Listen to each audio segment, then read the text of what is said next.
Thank you, Bill. Thank you, everybody. I have so many friends here, and I'm so delighted to be back. I've traveled and spoken all over Ireland. I'm a son of Ireland.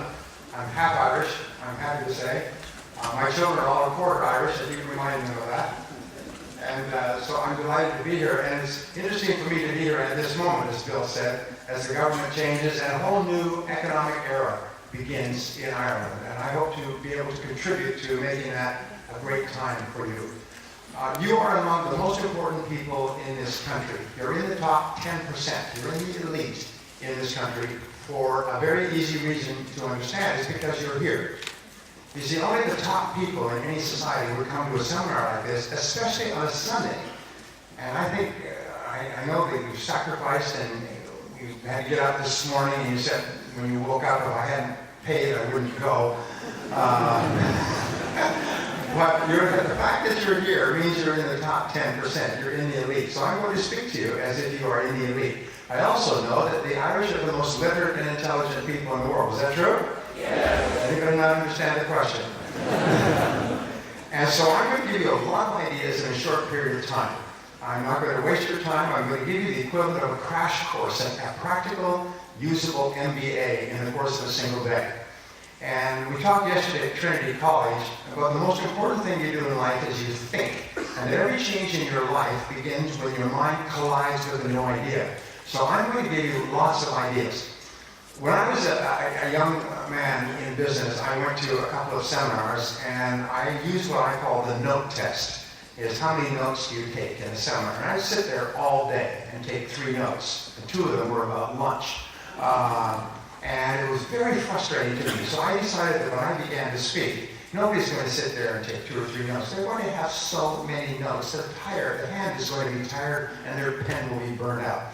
And my thought was this, is we never know which idea is going to be the idea that collides with your mind and sets it off in a new positive direction. So therefore, the only thing we can be sure is if we give you lots of ideas, the probabilities are that you will get 1 or 2 ideas that are really good. So I'm going to give you lots and lots of ideas. Here's the question. What is the most important part of today?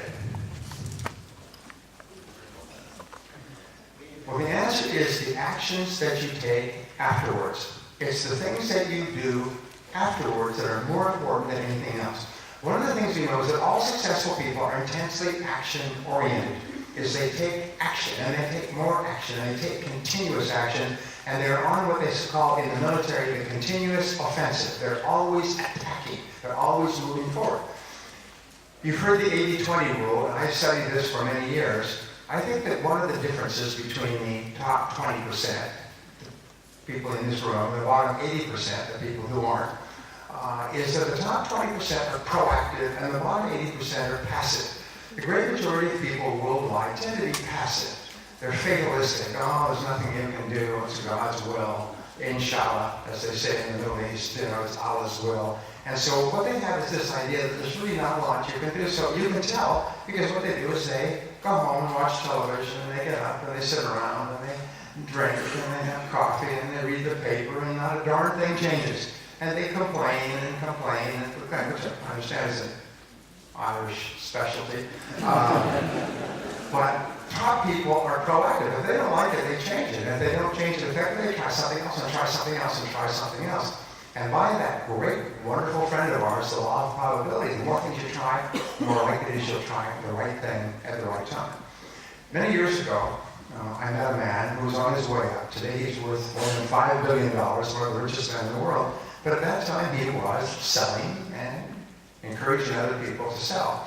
And I asked him at the break, I said, what's the most important thing you found about successful people in your experience? And he said, Brian, he said, what we have found is that there's a direct relationship between how quickly you take action on a new idea and how likely it is you'll ever take action on any idea at all. I still remember those words, word for word. He said, what we have found is that people who hear a good idea and take action quickly are the ones who will succeed. And so we watch how fast they take action once they learn something good. Now, if you do something repeatedly over and over again, what do you eventually develop? You develop a habit. So what we find is successful people have developed that habit of thinking in terms of action. What action can I take now? What can I do now? I'm so proud of people who come to my seminars who will listen to things, make notes, and then they'll go out and they'll do things at the break. They'll do things at once. They'll make phone calls. They'll make changes. They'll make decisions. They'll start things. They'll make commitments and so on. They don't want to sit there passively the whole day. I sometimes go to seminars and people come up to me and say, would you sign my brochure or my book? And I say, sure. Where's your pen? He said, oh, I don't have a pen. You're coming to a business seminar, and Ian and I were talking about this recently. These seminars in Europe, they pay 495 euros to attend a business seminar like this per day, to attend this seminar. And here's people who will come to a seminar and have paid not as much here, because Irish are very careful with their money.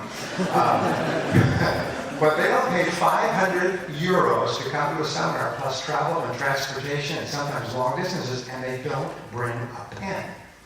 And they sit there like this. Like they should be in an institution, heavily sedated, you know? And they don't write anything down.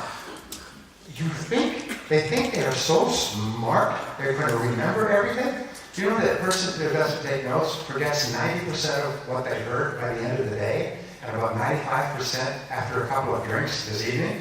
So whenever you get a good idea, do you know what successful people do is they keep a writing pad with them all the time. They keep it right next to their bed. If they get a good idea in the middle of the night, they're going to turn off and write it down. And some of the greatest breakthroughs in human history have come from people who have had ideas in the shower, or ideas in their sleep, or ideas in a conversation, or driving along, and they wrote it down, and it changed their life forever.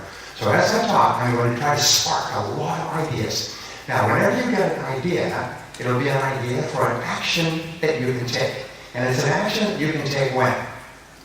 Now. And the wonderful thing is that the direct relationship between the number of ideas you have and the quality of ideas you'll have. There's also a direct relationship between the number of ideas you have and your creativity. The more ideas you have, the more creative you become. And the more creative you become, the more ideas you have. But there's also a direct relationship between the number of ideas you have and how successful and happy you are in life. And we can go into the psychology and the philosophy of this, but the thing is, just become an idea generation machine. Realize that every person in this room was born a genius. That means that you have potential genius abilities, and you just have to get those abilities out.